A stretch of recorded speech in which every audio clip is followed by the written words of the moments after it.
Hey guys, I hope you're doing fantastic.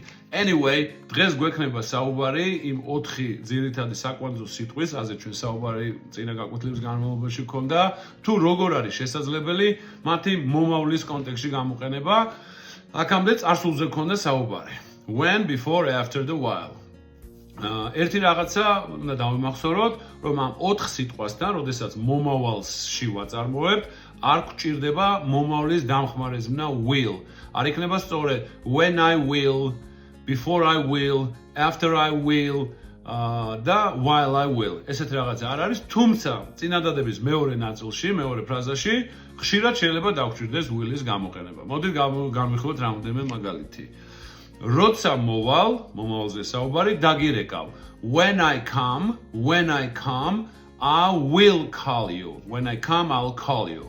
აი მეორე ნაწილში will დაგვჭირდა, პირველში არა. თორე ეს წესია ესეთი. შემდეგი მაგალითი. სანამ ვიმოგზაურებ, ჩანთას ვიყიდი. ანუ მოგზაურობამდე ჩანთას ვიყიდი. კვლავ მომავალზე გვაქვს საუბარი. Before I travel, I will buy a bag.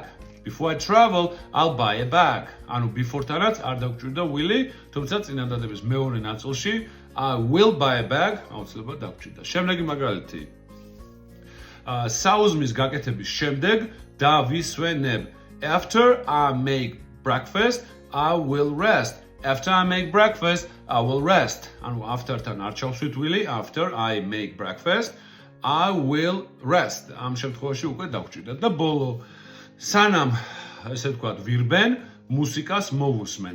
While I run, I will listen to music. While I run, I listen to music. წარმატებები კითხვების შემთხვევაში დამიკავშირდით და ყველაფერს უფრო დეტალურად აგეხსნით. აბა ბედნიერად და ერთი პატარა მომენტი. ჩემი ესე ვთქვათ ინგლისურის გვერდი, რომლის სახელწოდებაც იყო English Lessons Online, გადავარქვი და ამჟამად მას ქვია English with Sandro. Sandro მეგახლავართ, ბედნიერ დღეს და დროებით.